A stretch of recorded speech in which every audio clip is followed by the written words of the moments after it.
Good afternoon, everyone, from Ukraine, coming at you with the late afternoon update. Zhenya and I, he's sitting over here. Hey. And we are back on the road and we are rolling. We're beginning another big Frontline run. We have some meetings we're heading to tonight and tomorrow, and then we'll be working that entire 1,000-kilometer line Frontline, plus actually longer this time. We'll be hitting other regions like Sumy and Chernihiv, so at some point. But tonight, I want to bring to you guys the reality of drones, the Russian drones specifically, because most people misunderstand. When you were home, whether you're in the US or Europe or anywhere else around the world, and you're watching and you hear about the zero line, then the first line, the second line, stabilization points, places where soldiers stay, and we try to understand dynamics and distances. So many times there's just a lot of misinformation out there where we think that the only danger for Ukraine, other than when missiles and Shaheeds are flying, is on the zero line. But that's actually not true, is it, Zhenya? It's very dangerous. At what point do you and others like do what we do really start paying attention to drone danger? Once we enter, how many kilometers from the zero? It depends now what kind of drone we talk about, because there is a drones which attacking Ukrainian positions, Russian drones, and it's the other way with the distance over like 80, 90 kilometers from the operator, the pilot. Meaning FPV drones now easy flying 20 kilometers, and if they're using special we call it retranslator, the base which takes the signal and throw it more far. Mm-hmm. And especially if they're using a big drones, a relay station. Mm-hmm. Yeah, that like for the delivery firstly on the long distance, and then working as a relay stations, and or like rebroadcasting, then it's 50 kilometers. Mm-hmm. It can be like that. So it's a question of target. It's a question like you coming like approaching like 50 kilometers and closer, 30 kilometers, 20. You may be a target, like, and you better have your ears open and your eyes open. We've heard multiple times drones flying over us and Shaheeds, you name it. But I want to bring this reality to you because, ladies and gentlemen, and our dear friends around the world, it's getting more and more dangerous because now Russians are gaining some tactical successes on the front lines in areas like Pokrovsk and Velika Novosilica and Toretsk, and now we're hearing some more about a little bit more pressure on Kupiansk. And once again, this is so important that we stress how vital it is that Ukraine not only hold on to Kursk, but hold on to it strongly, that territory inside the Russian Federation we're holding. Yesterday, right before I went live, I received some video, and this video is coming out of a town just north of Pokrovsk. What's the name of it? Rodinsky.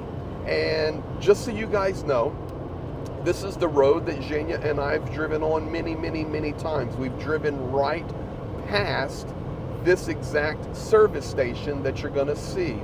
It's here in Ukraine, service stations have three initials, CTO, and that means service station. What does that translate to exactly, Sto? Станція технічного обслуговування meaning the station or point of technical. Obsluhovание means service, like station of the technical service. Technical service. So basically there you can get your car work done on the road, or maybe have some shinomontage, which translates tire repair. And this is the target. This was the target. And we got some video out from it last night, actually, right before I went live. And I said, man, I have to share this so that the world understands that the danger here inside Ukraine, and Zhenya was telling you, Of course, with long-range missiles, with the long-range Shaheeds, it's understandable. In fact, last night, mass Shaheed attack all throughout Ukraine. There was damage and destruction in Odessa and Kherson and Kyiv and Kharkiv, and the list goes on, and it's basically every day. But once you get within that 25, 20, 15, 10, 5, and we work in all those ranges supporting and dropping aid to our frontline heroes, the danger level increases exponentially. So I'm going to show you, and if you're looking on the map right now, on the map you're seeing right now, you're seeing the location of this town, and as I've calculated it, it is 16 kilometers from the zero line. Just so you understand, 16 kilometers from the zero line, and this would be on the western flank of Pokrovsk, or even on the eastern flank over by Mirnograd. This town is the route from Dobropilia that comes down into Pokrovsk. We've driven it so many times, went right by this place as we've worked in Pokrovsk and beyond, helping guys in territories that are now occupied, unfortunately. But guys, this is what happened yesterday. I want you to check this video out, and then I'll come back with a closing comment.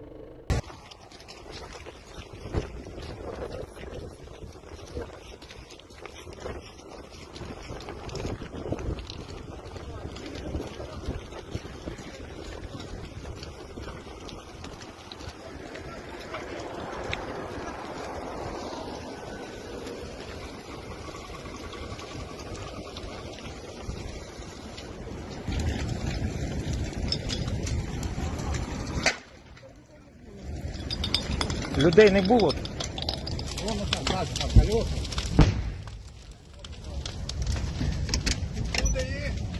Люди, погибші є. Двое в машине, в машине. Та лучше в машині не сидеть. Она...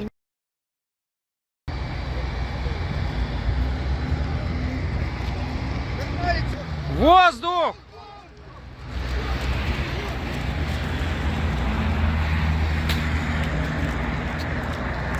Ушли! Уходим!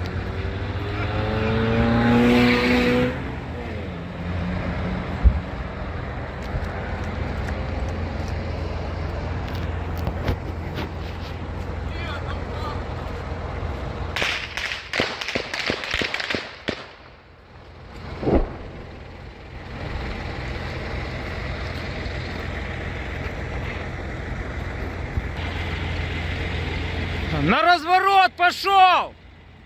На разворот пошел!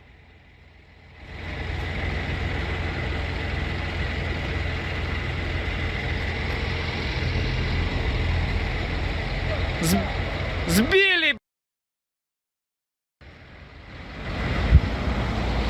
Не.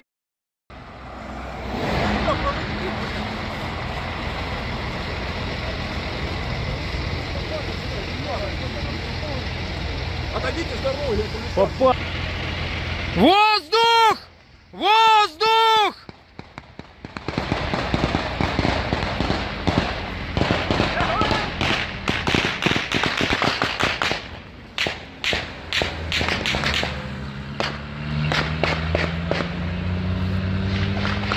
So there you have it, ladies and gentlemen. I'm taking you right inside Ukraine. That was the footage. You notice the fire department responded to the original drone strike, and then the next drone was coming in. And what was the second drone coming in for? To target the rescue workers. Unfortunately, loss of life there, the loss of the service station, the loss of infrastructure, and it's an everyday thing. So guys, when you are thinking about Ukraine and you're thinking about those frontline soldiers, you need to think all the way out. Think to the civilians. Think to those that are running aid. Think to people that are still trying to hold on to their towns when they're still, 10, 15, 20 kilometers from the front lines. They're hoping that Ukraine is going to stand strong and hold and push Russia back so that they can hold on to their homes and their land. But the reality is it's difficult. And what makes it even more difficult is when you experience things like I just shared with you on that video. So thank you for your care. We want to bring you the reality of the war in Ukraine. And Zhenya, you were saying while that video was playing, the real magic number, though, for the ultimate danger is 10 Yeah, kilometers. it's about 10 kilometers. Like, yeah, this is crazy because most of the drones can reach you like that on that distance. And this is what we're dealing with. And optic drones on how you call it? Yeah, optic drones. Optic drones on the fiber optic line. Yeah, up to 15 kilometers from the pilots. So you station. think about that right now, and that's a little bit of information for you guys as well. We're just talking about drones tonight.